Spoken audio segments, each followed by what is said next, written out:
it's Dana, right? Yes. All right, Dana, congratulations on your new film, Reflect. Thank you. Thank you. Ah, so I understand this is your first feature film that you wrote. So tell us where this I want to say original idea Yeah. for this film because I have seen nothing like this. Thank you. That's actually the best compliment you could give me. My dad's texting me. Stop texting me, Dad. Um, sorry, he comes through the do not disturb. But yes, that's the best comment you could give me, the original, because that's kind of what I wanted to do with this film was I haven't really come from Hollywood. I came here a couple of years ago, not really knowing anyone or anything. And I just felt like there was a gap in the market for spiritual stories, metaphysical stories, stories that maybe don't follow the same screenwriting structure. So I kind of just wanted to make my own mark and start out with something. So this is that. So have you gone through a spiritual journey yourself? Did you actually experience something like this and just how could you say you want to basically portray it in a way or make a little bit of mockery of it? Yeah. So it's kind of funny. It's almost like, okay, so I love spirituality, but like I'm more of a metaphysical person. And what that means is the spiritual community, there's a lot of narcissism, a lot of ego in it. It's very corrupt, right? There's good and there's bad and everything. But I kind of wanted to show people more a reflection of life and that life can be spirituality. Real spirituality is just being the natural flow of life. And a lot of whimsical, quirky, weird things happen in life, but you don't need to go on a spiritual retreat to understand yourself better. You can do that with you. So it's kind of it kind of pokes fun at those things, but also like it shows like the horror and stress of facing your trauma. So there's truths in it, but also baked in is probably like my view of those kind of retreats and people taking your money for those things like made it into the film because I don't think you need all that jazz to find your true self. Well, you created five different women, five different characters for this. Tell us about the development and what issues that you wanted to focus on, which every character actually has that in this film. Yes, so some of the issues in the film, most are based on my life. A couple of them, the other actresses kind of explained has happened in their life. So I kind of wrote it into some of their characters. But as far as me, I dealt with being adopted younger when I was younger and not really feeling connected, always wondering, where my birth mother was. And then I dealt with mental health and drug addiction. So kind of I've dealt with boyfriends, bad boyfriends who, were cheaters and all those things. So I think that all made it into the film. And at the core of all of these, it really was me not loving myself or feeling connected to myself. That kind of was a breeding ground for all of this crap to happen in my life. And I hope that the movie can show people that those things are fixable and you can work on them and get through them. And, we all deal with that stuff. Yeah. Now, of course, for people who haven't watched the film, you play Summer, which is the main protagonist in this, going through the issues that you actually say. Was it tough to revisit all that, playing this character of Summer?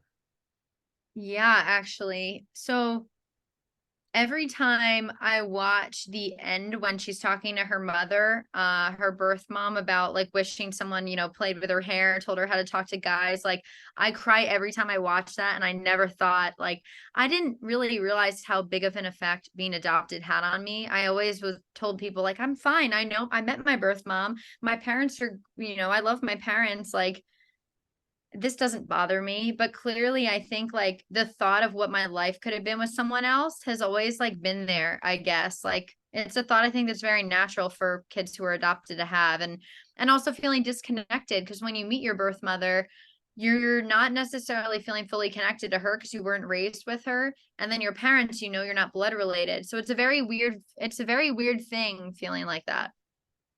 So, how did you want to craft of something like a meeting of a birth mother into your film?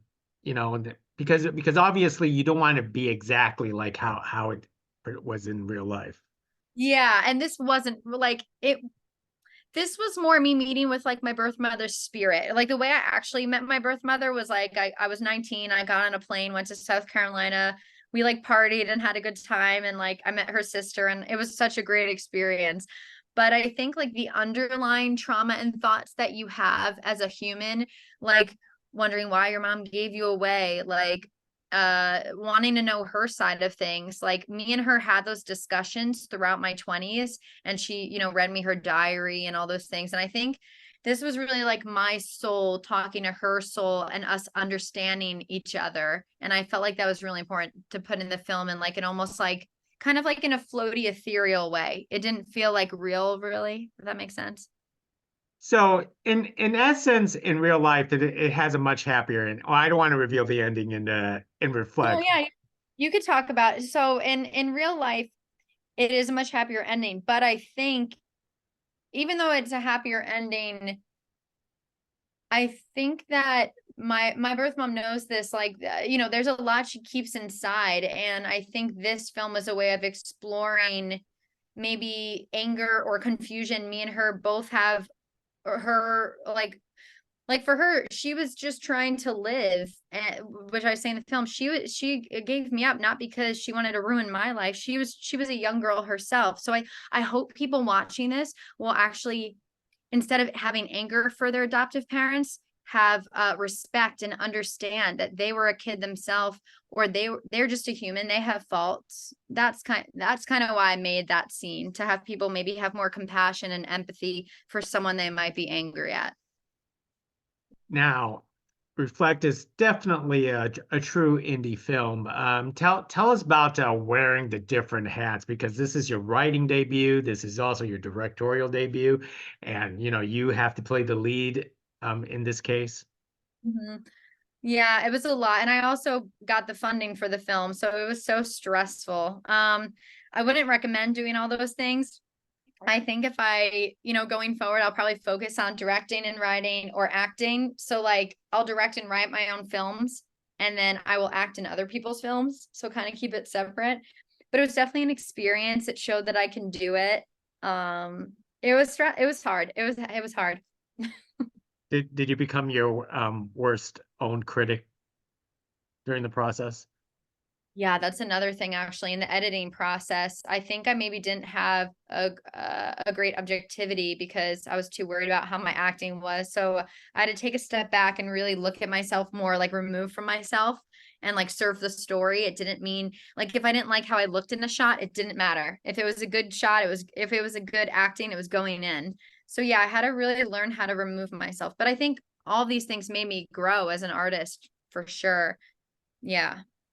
Yeah, I can't imagine the editing process was like for yourself because you've done so many creative things in this film for Reflect. Could you talk about the editing process and combining with that your cinematography for Mhm. that to basically come up with the creative shots? Yes. That's almost I want to say sci-fi like or dreamlike. Is. Oh, it totally is. I wonder if I have my diary. If I have my diary, I could show you really quick. I have it right here. So for the cinematography, I shot listed the whole film, and you're the only person I've showed this to. And I hope I can find it really quick. So this whole diary is like the whole layout of my film and how I kind of wanted the cinematic look. But I had like a secret. No one knows about this. I'm really excited to share. So hang with me for 1 second. I have Sure, to sure, show you go for it. how I basically had like things on the right side of the screen. Okay. So this, I don't know if you could see it. We Let can me get see, out yeah. the light. So this was kind of my basis for the film. So in the cinematography, this was my framing. The left side was the mind, logic, masculine side. There was in this quadrant was darkness and death. In the middle was more the childlike innocence, the balance, the being present. And then on the right side was like light, birth, the body, the divine feminine, evolution. So in each scene, I framed the girls. So like if the girl didn't have good intentions, I framed her in the left. And if she was like the good one in the scene, she was on the right. And the people in the middle were basically neutral. So you could, if you go back, you see the framing, how the girls are on like all the way on the left side or the right, or people are coming in from other sides. That actually was like a whole thing. I don't think any of it came across, but it was just something fun that like I know about. And then also with the cinematography, or more so the coloring, I made the film very drab and darker in the beginning, and then it got vivid when he claps his hands and they get into the vortex or the portal. So that, and then also as the film goes on, the cinematography kind of closes in. So I kind of shalloted it. So at first it started with wideness, and the lenses stayed wide, but they got closer and closer. So it's like we're closer to the girls, but things are also kind of bending and getting distorted, and things are changing and flowing. So there was a lot with the cinematography. I had fun with that. Wow, you carefully planned everything step by step. That must have been, I don't want to say a chore, but you seem to enjoy it. Yes, that was probably the funnest part, was like coming up with all the little things. Like I made a map of the Sedona Desert in here. I mean, you could see there's like pages and like this is my map that I made of the like, I don't know, just their adventure and how it would kind of look. And I have, just like every page has like random notes. I don't know what this was, but something with scenes. I have like a whole thing. But yeah, the details were really fun. Tell, Now, it's funny because I was reading the synopsis and was going, oh, so takes place in Sedona. So you really did have this in Sedona. Tell us about that production. What that was like. Yeah, Sedona, it was actually great. We got a pretty cheap permit. I think it was like $150 a day because we had a smaller crew, and we could shoot anywhere in any of their national forests. So we got to go to Cathedral Rock. We went to the birthing cave. I don't know if we were allowed to shoot there, but we went there. We went to the northern forest in Sedona. It was very cold. It was December. It was 30 degrees at night and 45 to 50 during the day. So the girls did a really good job of not looking as cold as they were. We felt like we were dying, and we were wearing these like little ballet slippers every day. But filming there was like the townspeople were really nice. And yeah, it was beautiful to film there. Not a lot of movies have been made there. So I'm very honored that my film was made there. I was actually surprised that you made all the girls wear that costume because there was a scene where everybody was like wrapped in very heavy blankets, and I was like, how could the girls actually, wear that costume being filmed in Sedona like that? Yeah, the blankets weren't planned. We obviously brought those in because we were just freezing. So we're just adding these to the scenes. Tell us about the rest of the cast that you brought in, the rest of the girls, and I do have to admit, the gurus were funny. Yes. Yeah. I think that everyone brought such like their own little magical energy to it. And that's what I really enjoyed, was like people getting to be themselves in the role. So we had Grace Patterson, who played Katie. She was really funny. I wrote that for her. Her cousin, Marissa Patterson, played Annie, the depressive one. She's actually really fun in real life. She's a really good actor. She's nothing like her character. And then Ariana played Nia. Love her. She's from Atlanta. And then Jalen Breyer played Liz, and she did a great job playing Liz. That was one of her first acting things, I think. And then the guru. So Hermes, played by Joe Filippone, no one else could have played that role. He did so good in that role. And then I was so proud of the three hooded characters. I love all of them: Jerome, Maya Nell, and Dash Katz. They did great. And then my boyfriend, not my real boyfriend, but Corey Brooks, who played my boyfriend, he did a great job of being an asshole. So good job him. And then Ryan Jack Connell was Beal. So he brought his like awkwardness to Beal, and he's not like that in real life either. So everyone Oh, did a great job.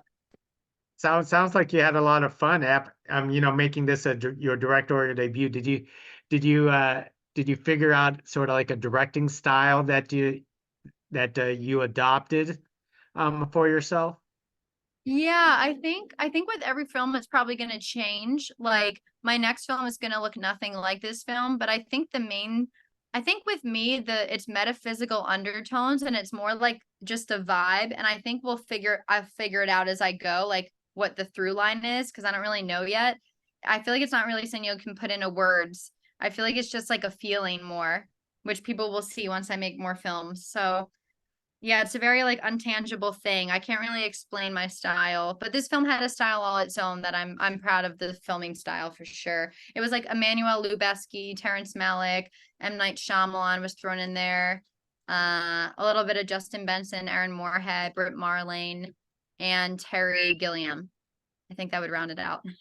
Well, you definitely do you. So so tell us, Dana, tell us why do you want to get into this business? I mean, this is, what got you started? What got you motivated? Well, no, I'll be super honest because I feel like no one ever admits this, and I don't care. When I was like 5, I was like, I'm going to be famous. And no one, like, all these people never want to say that that's what they want, but that's how I started. Obviously, since I've gotten more into the business, it has actually become, and this everyone says this, but it has become about the craft. And the more like I know myself and the more I see like all the struggle and pain in the world, the more I have a responsibility and feel one to make stories that impact people's mental health and raise their consciousness and change their lives. And I just literally feel like it's my destiny to bring my own flair to storytelling. I think there's so many people that do their own special thing, and I would like to have the self-worth to think that I have something to say that can maybe help people because of all the stuff I've been through. So hopefully, yeah, now my goal is to save the world instead of be famous. It sounds like you have progressed through many changes yourself in life to Yeah. come to this point. Mhm. A lot. Yes. I'm proud of myself. As much as I rag on myself, I'm also proud. Most excellent. So, so Dana, as I'm gonna start wrapping things up, Yes. tell us. So, what's up next? You going back to acting, directing, or everything? Yeah. Okay. So I did act in another film that comes out the same day as mine. It's called Hellhound. It's about werewolves. I also acted in, I keep doing this to myself. I acted and directed a short film about addiction that should be in the festival circuit later this year. And then my next feature, my second feature, is a science fiction that I will be filming in the summer. And I'm not telling too much about that, but I'm very, very excited about it. Most excellent, and you've done a terrific job, especially for this. It was very captivating from start to finish.